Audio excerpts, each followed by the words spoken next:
Baik, terima kasih ya rekan-rekan media. Pada hari ini, pada tanggal 27 Juni 2024, kami akan mencoba untuk menyambung ya peristiwa tentang surat dakwaan yang kemarin sudah kami bacakan pada tanggal 26 Juni. Dan surat dakwaan yang kami bacakan isinya adalah sampai dengan tanggal 27 Oktober 2024. Nah, pada hari ini kami akan mencoba ya untuk membacakan isi dari surat dakwaan jaksa penuntut umum mulai dari tanggal 3 November 2024 sampai dengan 13 November 2024. Nah, jadi di samping saya ini adalah Bapak Insinyur Timbul Limbong SHMH sebagai Ketua Tim Analisis tentang Surat Dakwaan, dan ketepatan ada dua orang lagi, Saudara Aditya Sebayang yang juga merupakan salah satu ya pengacara yang kondang menyambung kami. Jangankan jaksa atau polisi, Satpol PP aja takut melihat dia. Dan juga salah satu Ibu Pagoh Guru Semiring yang tidak dapat hadir pada kesempatan ini karena Ibu Pagoh sedang sakit ya. Untuk itu Bapak Insinyur Timbul Limbong SHMH kami persilahkan menyampaikan tentang isi dakwaan mulai dari tanggal 3 November ya, untuk dimulai dari poin A. Kami silakan. Baik, terima kasih Bang Giring. Terkait dakwaan yang tanggal 3 November yang isi dakwaan nomor 154 tahun 2025, poin A perlu kami sampaikan kepada rekan media untuk diketahui oleh masyarakat. Poin A menyatakan pada tanggal 3 November 2024 sekira pukul 16.28, saksi Reja menelepon saksi Oki Pratama melalui WA tetapi tidak ditanggapi. Poin B, pada pukul 21.16, terdakwa Nikita mengirim pesan WA kepada saksi Oki Pratama yang menyatakan, WA si Gepeng, Dok Reja, cus dok, buat jajanan anakmu. Maksudnya anakmu ini aku dok, hahaha, bukan BEMS, duitnya udah banyak dia. Lalu saksi Oki Pratama menjawab, oke, aku cat. Tolong dalam poin B ini dijelaskan oleh Bang Giring, silakan. Ya, jadi baik rekan media. Jadi yang perlu kami sampaikan adalah pada tanggal 3 November dimulai pukul 16.28, klien kami saksi Reja menelpon saksi Oki Pratama, kemudian tidak ditanggapi. Lalu di pukul 21.16 terdakwa Nikita mengirimkan pesan WA kepada ya Oki Pratama yang mengatakan, WA si Gepeng dok, cus dok buat jajan anakmu. Maksudnya anakmu itu aku dok, hahaha. Artinya apa? Ketika kami itu menghubungi Oki Pratama pada pukul 16.28 tidak direspon. Lalu kemudian 21.16 terdakwa Nikita Mirjani mengirim pesan kepada saksi Oki Pratama, WA si Gepeng gitu loh.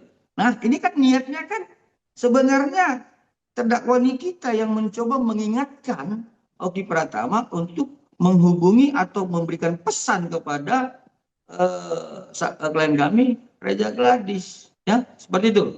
Lanjut Pak Limbong ke pukul 21.19. Ya, terima kasih Bang Giring. Kemudian pada pukul 21.19, saksi Oki Pratama mengirim resah WA ke saksi Reja dengan tulisan, iya teh. Nah, jawaban ya, balasan ya, bukan jawaban, balasan dari Oki Pratama itu dimulai pukul 21.19 terkait adanya telepon dari klien kami 16.28 sebelumnya, dan terkait suruhan dari terdakwa Nikita Mirzani pada pukul 21.19. Ya, jadi ini berhubungan nih. Ya, pada saat 21.19 saksi Oki Pratama mengirim pesan WA, iya teh, itu terkait telepon dari klien kami 16.28 yang tidak direspon saksi Oki Pratama dan suruhan dari terdakwa Nikita Mirzani pada pukul 21.16 untuk saksi Oki Pratama menghubungi atau mengirim pesan kepada klien kami, Dr. Reza. Seperti itu. Lanjut, Pak Limbong. Ya. Kemudian pada pukul 23:33 Nikita mengirim WA ke saksi Oki dengan tulisan, "Wah, si kurus udah balas belum?" Maksudnya tolong jelaskan. Ya, jadi karena tadi 21.19 saksi Oki Pratama sudah mengirim pesan kepada klien kami Reza Gladys dengan narasi IAT dan belum dibalas, terdakwa Nikita Mirzani penasaran nih.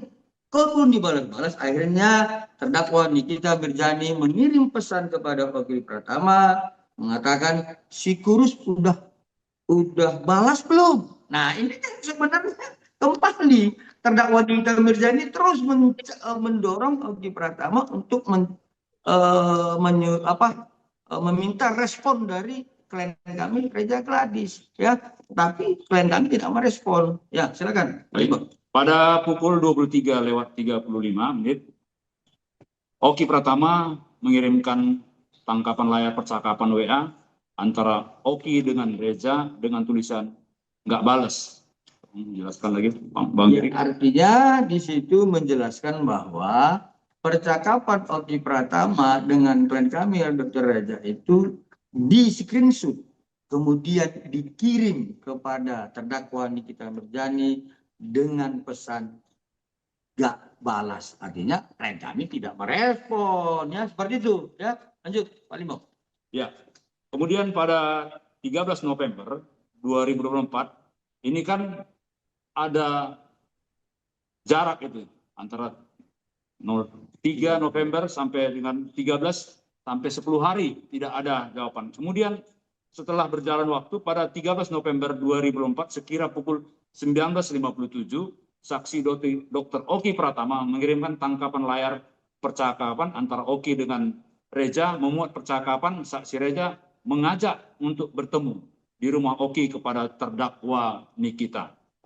Kemudian terkait pesan tersebut, terdakwa Nikita Mirzani menanyakan tujuan dari saksi Reza mengajak bertemu di rumah saksi Oki Pratama. Dan kemudian Oki Pratama membalas bahwa foto sama aku biar makan, biar seakan-akan, maksud kami, biar seakan produk dia aman mungkin. Kemudian ya bagaimana caranya biar amankan dari dokter. Baik. Kami jelaskan ya, dari tanggal 3 November tidak ada respon dari klien kami, ya. Jadi jangan dibilang klien kami ngejar-ngejar, nggak ada gitu. Tanggal 3 November tidak ada respon. Akhirnya tanggal 13 November, ya, 10 hari ya. Kemudian saksi Oki Pratama mengirim kepada terdakwa Nikita Mirzani tentang tangkapan layar, ya, screenshot percakapan saksi Oki Pratama dengan klien kami Reza Gladys, yang pada intinya adalah klien kami ingin bertemu dengan saksi Oki Pratama, tujuannya adalah untuk foto bersama saksi Oki Pratama, kemudian bagaimana mengamankan dokter terhadap review-reviewnya, ya, seperti itu. Lanjut, Pak Imam. Kemudian terdakwa Nikita membalas kalau mau aman, aminin dulu yang namanya Nikita Mirzani. Alasan jangan posting apa? Iya, nanti dibilang aku yang sutradara. Digiringnya. Lebih baik nggak usah ketemu saja kali ya. Bilang saja karena aku suruh chat Mail saja. Ya kaki, maksudnya kali. Bawa saja nama aku. Tolong pengirim ini. Jadi terhadap keinginan klien kami, ya, di tanggal 13 November 2024 pada tanggal 19 pada pukul 19.57 mengirim pesan tentang adanya ingin pertemuan antara klien kami dengan Oki Pratama, kemudian disampaikan kepada terdakwa Nikita Mirzani, tetapi di situ kemudian terdakwa Nikita Mirzani mengatakan amanin dulu yang namanya Nikita Mirzani, gitu loh. Nah, jadi yang sebenarnya yang ingin memaksa untuk kemudian dirinya diamanin itu ya terdakwa Nikita Mirzani. Ya, niat klien kami tidak ada mau mengamanin ya, atau dilanjutkan dengan peristiwa sebelum tanggal 27 Oktober tentang sumpah mulut, tidak ada niat daripada klien kami. Yang menyuruh sumpah mulut tanggal 27 Oktober 2024 adalah Oki Pratama kepada klien kami. Kemudian di sini di pukul 20 ya tadi ya. Di pukul ya 20 tanggal 13 November 2024 terdakwa Nikita Mirzani mengatakan amanin dulu Nikita Mirzani. Dia menyampaikan itu kepada saksi Oki Pratama untuk agar kemudian saksi Oki Pratama menyampaikan kepada klien kami Reza Gladys. Ya, seperti itu ya. Lanjut, Pak Limbong. Kemudian pukul 20.00 saksi Oki membalas, aku chat gini saja ya, Teh, tapi aku izin sama Nikita dulu ya. Karena Nikita itu anggap Teteh itu gengnya si Ono. Jadi aku takut Nikita maki. Aku karena nanti bilangnya belain Ono. Itu saja. Kemudian terdakwa Nikita Mirzani membalas, oke. Atas hal tersebut saksi Oki mengirimkan tangkapan layar percakapan antara saksi Oki dengan saksi Reza dan mengirimkan pesan, ya ala-alanya begitu ketemu Niki tapi harus chat Mail dulu. Tolong mengirim dengan poin ini. Baik, jadi jelas ya, dalam dakwaan jaksa penuntut umum ada ya dugaan kami ada permufakatan di situ ya. Terdakwa Nikita Mirzani mengatakan seperti ini, kemudian diaminkan oleh saksi Oki Pratama, kemudian dilaksanakan oleh saksi Oki Pratama untuk menyampaikan kepada klien kami, Dr. Reza Gladys. Nah, artinya yang selama ini di framing-framing, digiring-giring bahwa klien kami ingin ketemu Nikita Mirzani, kepingin karena begini. Nah, ini kan sudah jelas ada percakapannya. Yang percakapan pembicaraan tanggal 3 November dan 13 November 2024 ini tidak kami miliki selama ini. Ini adalah merupakan hasil lab forensik ekstraksi terhadap keempat handphone yang sudah diperiksa oleh penyidik Polda Metro Jaya, yaitu inisial NM, inisial IM, inisial O, dan inisial S. Ya, saya pikir itu harus kami pertegas. Ya, percakapan ini tidak ada sama kami selama ini, tapi sudah diekstraksi oleh penyidik Dircyber Polda Metro Jaya. Silakan, Pak Limbong. Ya. Kemudian terdakwa Nikita Mirzani menjawab, aku kan maunya duitnya saja. Tolong ini juga dijelaskan. Nah, ini kan jelas. Aku kan mau duitnya saja. Kan seperti itu. Ya. Jadi ini apa yang kami sampaikan hari ini, silakan. Ya, nanti dibantah dalam pembuktian atau eksepsi ya. Yang pasti ada di sini bahasa aku kan mau duitnya saja. Seperti itu. Lanjut, Pak Limbong. Baik, lalu saksi Oki menjawab, duit tutup mulut beda. Duit enggak ganggu ke depan beda karena kejar tahunan. Udah, aku kenalin dia sama Mail. Dia mau chat Mail sekarang. Tolong mengirim poin ini terkait. Ya, jadi duit tutup mulut beda. Duit kejar tahunan beda. Nah, jadi kalau kemudian ada yang disebut, ada menyebutkan perjanjian tahun depan diingatin dan sebagainya, itu ini ada percakapan ini. Ya, duit tutup mulut beda dan duit untuk akhir tahun beda. Ini nggak ada perjanjian, tetapi adanya permufakatan. Ya, permufakatan yang kami lihat dan kami baca dalam surat dakwaan jaksa penuntut umum. Ya, ingat tentang soal tahunan itu, tahun depan diingatkan dan sebagainya, ini dituangkan dalam surat dakwaan berdasarkan hasil ekstraksi di Cyber Polda Metro Jaya. Seperti itu. Baik, kemudian pada pukul 21:22 saksi Reza menanyakan kepada terdakwa Ismail Marzuki jadwal silaturahmi antara saksi Reza dengan terdakwa Nikita Mirzani. Nah, artinya kenapa kemudian klien kami itu mempertanyakan dan menghubungi saudara terdakwa Ismail Marzuki karena ada suruhan ya, suruhan dari saksi Oki Pratama untuk kemudian agar klien kami Dr. Reza Gladys untuk menghubungi beliau dengan adanya sebuah pembicaraan-pembicaraan antara terdakwa Nikita Mirzani dengan saksi Oki Pratama. Ya, saya pikir cukup jelas ya rekan-rekan media terhadap peristiwa ini. Untuk kelanjutannya ya Pak Limbong ya, Baik, itu ya. nanti kita buat tanggal, silakan dulu Pak Limbong. Ini yang kami tarakan tadi adalah tim analisis yang kami bentuk untuk menganalisa isi surat dakwaan nomor 154 2025 tanggal 3 November sampai dengan begitu juga 13 November. Jadi untuk kedepannya juga nanti kami bersama-sama tim analisis JPS Law Office akan menguraikan lebih lanjut lagi untuk ke depannya. Saya kira terima kasih. Tolong di. Ya, jadi begitu rekan-rekan media ya. Jadi untuk hari ini kami hanya menyampaikan tentang isi surat dakwaan 3 November sampai dengan tanggal 13 November. Untuk besok kami akan juga uraikan untuk peristiwa tanggal 14 November 2004. Baik, jadi terhadap apa yang kami sampaikan ini kami persilakan dari rekan-rekan media untuk bertanya. Baik, dapat kami jelaskan begini ya. Dari awal, dari tanggal 27 Oktober sampai dengan tanggal 3 November, sampai dengan tanggal 13 November, klien kami itu tidak ada niat untuk ingin memberikan duit itu. Ya, dari peristiwa percakapan yang kami sampaikan barusan ya. Tetapi karena secara terus-menerus, ya, saya terus-menerus diserang, dijatuhkan, dijelek-jelekkan produk skincare-nya, yang kemudian ini kan membuat usahanya kan semakin turun gitu ya, penjualan makin turun ya. Dan kemudian faktor kedua adalah tentang adanya ancaman nanti tanggal 14 November kami bacakan lagi untuk besok ya. Kalau sekarang hanya sebatas mulai 27 Oktober tanggal sampai 3 November dan 13 November klien kami terus diserang ya, sehingga usahanya menurun. Untuk sementara itu yang dapat kami sampaikan. Seperti itu. Sesuai dengan kesepakatan kami sebagai kami kuasa hukum di Wan Prestasi ya Perdata, kami sepakat untuk melaksanakan sidang mediasi pada tanggal 1 Juli pukul 10 ya, tetapi soal nanti persidangan di pidananya itu tergantung dari jaksa penuntut umum dan majelis hakim. Saya pikir demikian. Diulang pertanyaannya.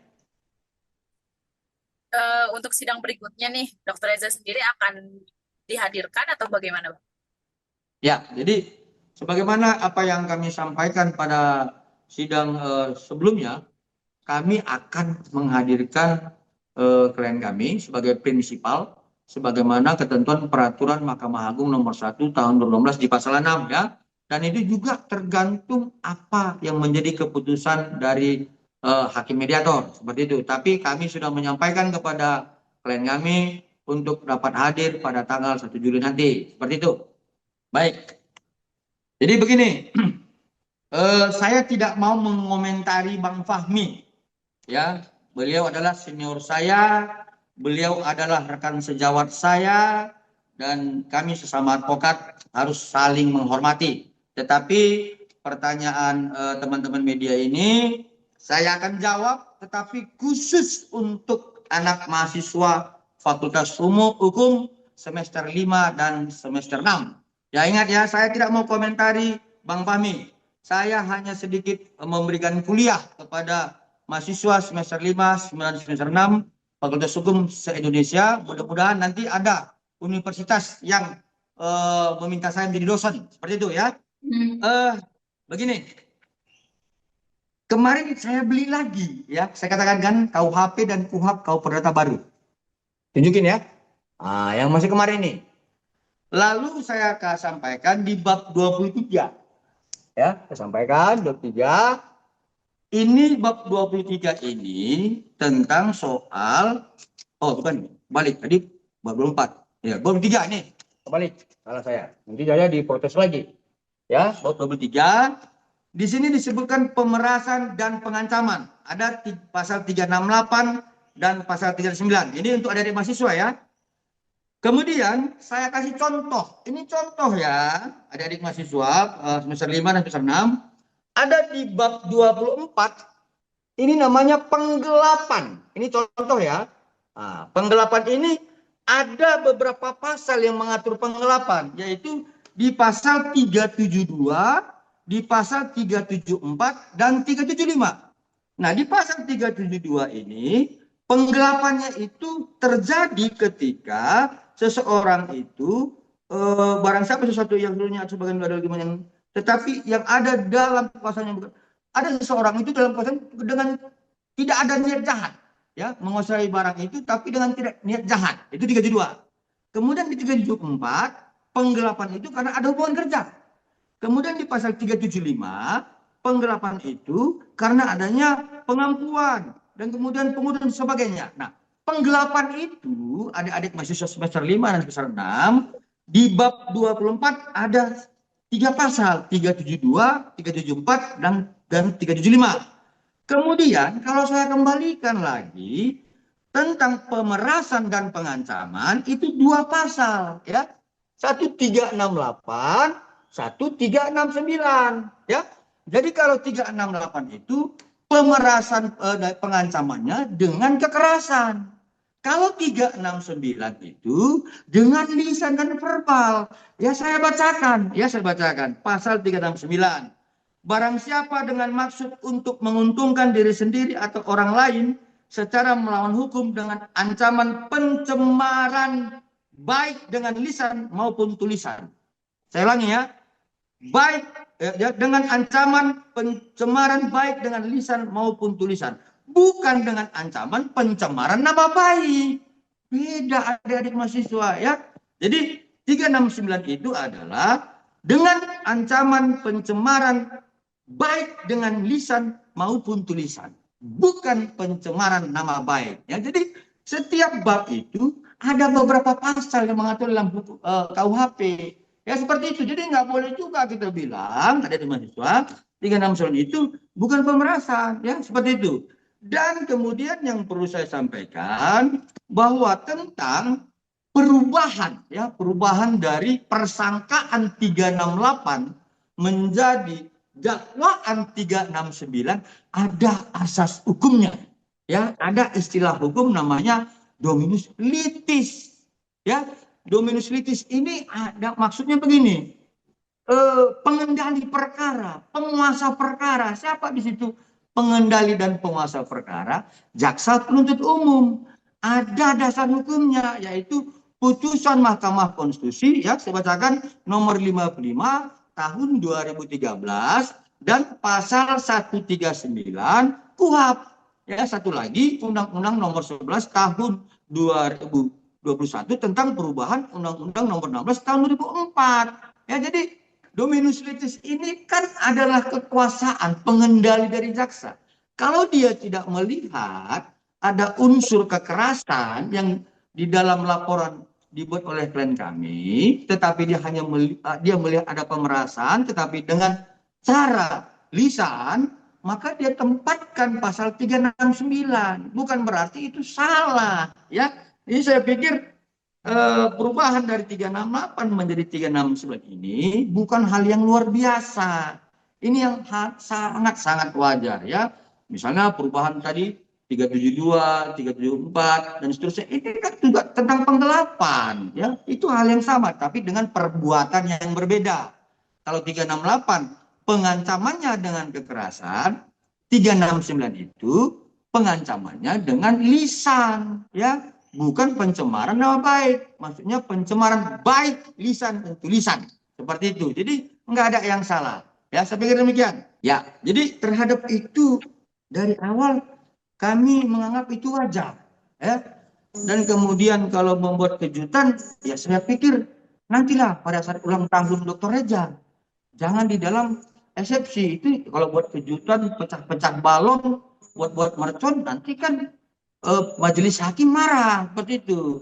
Jadi kalau buat kejutan nantilah pada saat ulang tahun klien kami gitu, seperti itu.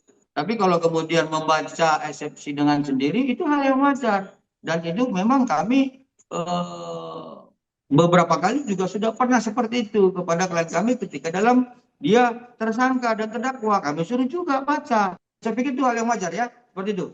Ya, jadi terhadap kehadiran kehadiran mereka ya, teman-teman profesi dokter baik Dr. Oki Pratama, dokter dan sebagainya, saya tidak bisa berkomentar terhadap itu ya. Karena apa? Karena ya mereka kan mungkin mempunyai alasan tertentu seperti itu. Tetapi kalau ditanyakan kenapa klien kami tidak hadir, karena klien kami kan banyak pasien, dia sibuk gitu loh. Dia bukan pengangguran. Jadi ditambah lagi dengan bahwa dia kan ada beberapa usaha-usaha yang lain yang harus dia tangani.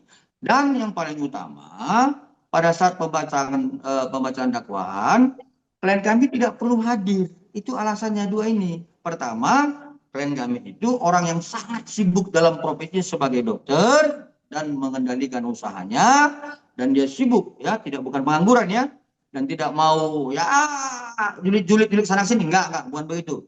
Yang kedua, memang bukan harus kewajibannya untuk hadir dalam pembacaan dakwaan, seperti itu. Ya, jadi sebagaimana yang kami sepakati sebelumnya bahwa para prinsipal itu kan harus dihadirkan. Karena apa? Karena yang mempunyai masalah ini kan para prinsipal, kan begitu. Nah, kami kan digugat wan prestasi, dan nanti dalam sidang mediasi 1 Juli ini, sebelumnya kan kami menyampaikan kepada kuasa hukumnya penggugat Nikita Mirjani, silahkan bawa proposal berapa sih utang klien kami. Karena kan wan prestasi itu kan masalah tidak melaksanakan kewajiban terhadap utang piutang biasanya, kan begitu.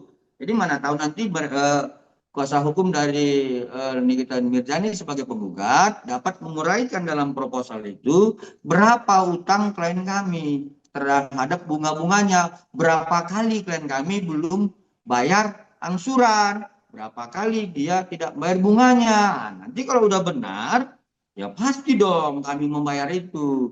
Tapi kalau misalnya tidak dapat diuraikan secara dasar hukum, ya bagaimana kami membayarnya? Nanti dibilang nyuap lagi. Jadi kan susah. Ya, jadi kami akan bertindak, berbuat berdasarkan dasar hukum. Seperti itu. Jadi jangan lupa untuk subscribe Cumi Cumi. Ditekan ya tombol lonceng merahnya.